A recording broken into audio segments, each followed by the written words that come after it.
Het kabinet en de provincie staan lijnrecht tegenover elkaar. Nu het kabinet het gebruik van staalslakken weer toe wil staan, is de provincie daar nog niet van overtuigd. Zeeland zegt nog steeds in principe gewoon het verbod in de deltawateren. En in ieder geval is er nader onderzoek nodig naar de effecten die er zijn op de natuur en dieren in de wateren. En verder in deze Zeeland nu. Onrust over ambulancezorg op Tholen. En tanken over de grens blijft lonen.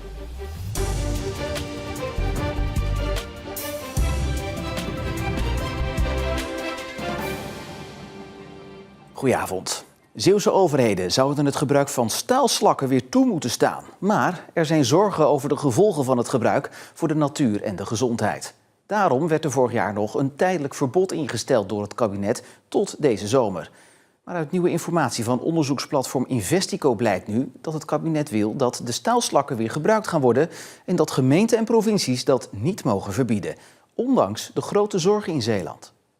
Staalslakken zijn het restproduct van de staalfabrieken van Tata Steel in IJmuiden. Waar we restproduct vaak afval noemen, worden staalslakken beschouwd als gecertificeerde circulaire bouwstof. Dat is een chique term voor het hergebruiken van, toch afval. De slakken zijn inmiddels met miljoenen tonnen verdwenen onder wegen, in dijken en geluidswallen, op fiets- en wandelpaden en in de Ooster- en Westerschelde. Het circulaire sprookje kreeg in 2023 een behoorlijke knauw toen het RIVM waarschuwde voor schadelijke effecten wanneer staalslakken in aanraking komen met water. Dat zou gezondheidsschade en schade aan het milieu kunnen opleveren. De Zeeuwse gemeenten en de provincie stuurden daarom vorig jaar een brandbrief naar Den Haag. Wat niet weet, wat niet deert, zei ik altijd. Maar nu hebben we andere inzichten. Dan moeten we ook kijken wat we daarmee doen. Er moet eerst maar eens wat ons betreft een gedegen onderzoek gaan plaatsvinden. Wat zijn nou de risico's voor de leefomgeving en het milieu? Er volgde een tijdelijk verbod op het gebruik van staalslakken tot eind juli dit jaar. Maar afgelopen december rolde bij de lagere overheden deze brief op de mat. Het ministerie zegt dat de staalslak bouwmateriaal is dat is goedgekeurd. En dus mogen de lagere overheden het gebruik niet verbieden. Ook al dateert de brief van december vorig jaar, wil de woordvoerder van de gezamenlijke overheden nu niet reageren. Want de brief is nog niet besproken. Vanuit de provincie Zeeland komt wel een reactie. En wat wij gezegd hebben, we gaan verder met elkaar in gesprek. Omdat wij echt nog wel waarborgen willen hebben. En Zeeland zegt nog steeds in principe gewoon het verbod in de deltawateren. En in ieder geval is er nader onderzoek nodig naar de effecten die er zijn op de natuur en dieren in de wateren. Verschillende gemeenten reageren schriftelijk op onze vragen. Veren is het niet eens met het ministerie dat, zonder dat de onderzoeken zijn afgerond, de slakken als gecertificeerd bouwmateriaal gebruikt kunnen worden. En meerdere andere gemeenten geven aan gewoonweg geen staalslakken toe te willen passen. In hoeverre houdt de provincie vast aan de wens voor een verbod? Ik heb er echt vertrouwen in dat we de goede gesprekken die we gehad hebben, dat we die met elkaar gaan voortzetten en dat daar ook een uitkomst uitkomt die recht doet aan de brief die de Zeeuwse overheden gestuurd hebben. Door de brief komen de Zeeuwse overheden uiteindelijk voor een keuze te staan. Blijven weigeren om staalslakken toe te passen of het ministerie gehoorzamen. Ze hebben tot eind dit jaar om daar een beslissing over te nemen. Het is onterecht dat bewoners van Tholen zich zorgen maken over de ambulancezorg op het eiland. Dat zeggen de gemeente en het Witte Kruis. De verhuizing van het Bravis ziekenhuis naar Roosendaal geeft onrust.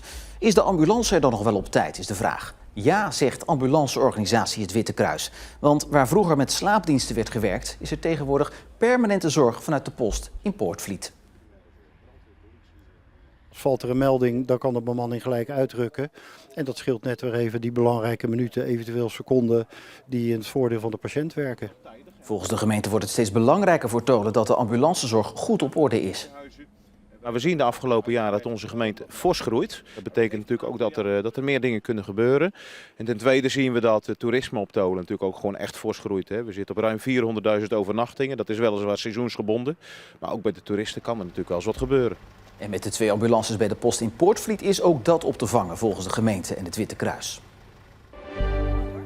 7 Zeeuwse BBB'ers, onder wie gedeputeerde Arno Vaal en Wilfried Nielen, en statenlid Kees Hansen roepen het landelijk partijbestuur op om in gesprek te gaan met Mona Keizer. Zij stapte vorige week op na oneenigheid over het partijleiderschap. Landelijk steunen 60 partijleden die oproep. En het ziet er naar uit dat de vergunning voor de bouw van een landgoed bij Zonnemerre in stand blijft. De Natuur- en Vogelwacht Schouwen-Duiveland is tegen de komst van het landgoed. En ook enkele partijen in de raad zien de realisatie niet zitten. Zij zetten hun vraagtekens bij de onderbouwing van de vergunning. Die was gebaseerd op een beleidsnota die een tijd spoorloos verdwenen leek. De grondeigenaar wil nog dit jaar starten met de bouw. De prijs aan de benzinepomp stijgt tot recordhoogte deze dagen. Zo kost een liter €1,95 vandaag gemiddeld €2,37. En dat is op zijn zachtst gezegd vrij hoog. En hoewel de prijs aan de Vlaamse pomp ook stijgt, blijft omrijden aantrekkelijk en populair. Mevrouw, het is hier wel een stukje goedkoper, hè? Het is zeker een stukje goedkoper. Ik denk dat het wel een aantal tientjes scheelt. Die steekt toch een hoop geld in je zak op jaarbasis. De gemiddelde prijs in Nederland ligt inmiddels ver boven de €2. En dat heeft alles te maken met de oorlog in het Midden-Oosten. Ook in België schiet de prijs omhoog. Maar daar kost een liter benzine nog maar €1,60. Ja, jammer dat natuurlijk oorlog gent. Dat is niet zo leuk voor die mensen natuurlijk. Maar ja, het scheelt toch een berg geld buiten Nederland. Dus ik bedoel... En dat verklaart het filerijden bij de tankstations deze week. Hordes auto's met gele kentekens bestormen de tankstations in Zeltzaten. En ja, als het druk is, duurt het nu eenmaal allemaal wat langer.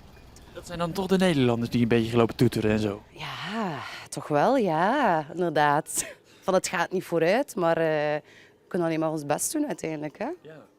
Sorry voor de Nederlanders. Maar moet je daar iets sorry voor zeggen? Dat is wel grappig.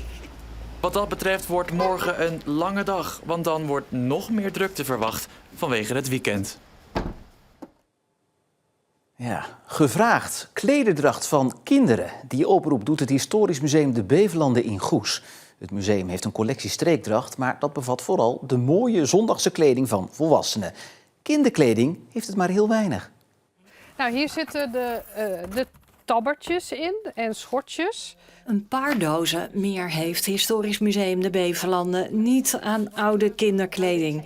En complete setjes zijn het ook vaak niet.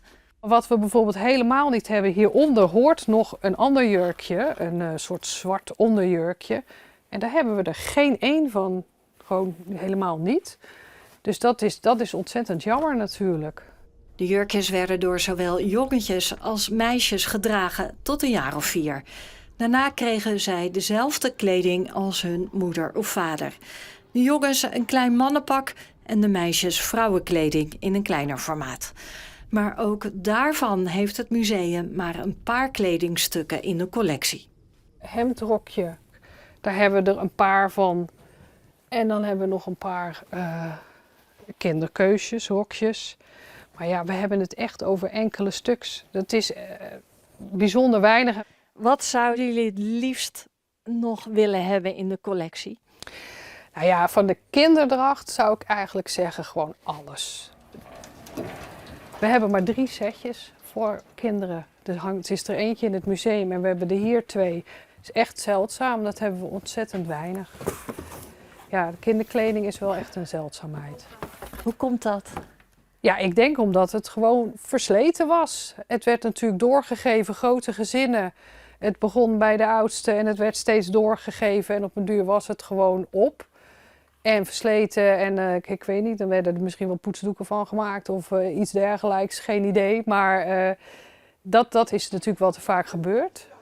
Beelden uit Zerenhoek uit 1935. In die tijd liepen bijna alle vrouwen en meisjes nog in streekdracht. En dat gold voor heel Zuid-Beveland. Nu is er zo weinig kinderkleding bewaard gebleven dat het puzzelen is in het museum. We hebben natuurlijk net weer de expositie heringericht. Ja, en dan loop je er echt tegenaan dat je denkt, ja, maar we moeten nog dit hebben. Ja, maar ja, dat is het eigenlijk net niet. Of het is net niet goed. Hè? Dus dat zwarte jurkje hebben we zelf niet. Dus dat hebben we moeten lenen inderdaad van iemand van een streekdrachtvereniging. Dus op die manier kunnen we het gelukkig nog wel laten zien. Maar we zouden het natuurlijk graag gewoon zelf in de collectie willen hebben. Zodat we het complete beeld hebben van hoe het eruit zag. Het complete beeld hoe het er vroeger uitzag. Het museum hoopte daarom op verborgen schatten uit de dozen van mensen thuis.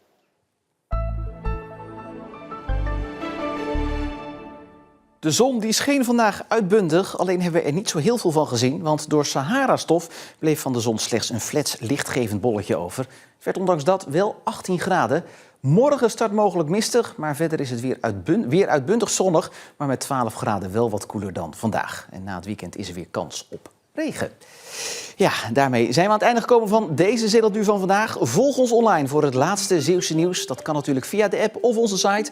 Voor nu in ieder geval een fijne avond, een goed weekend en graag tot morgen.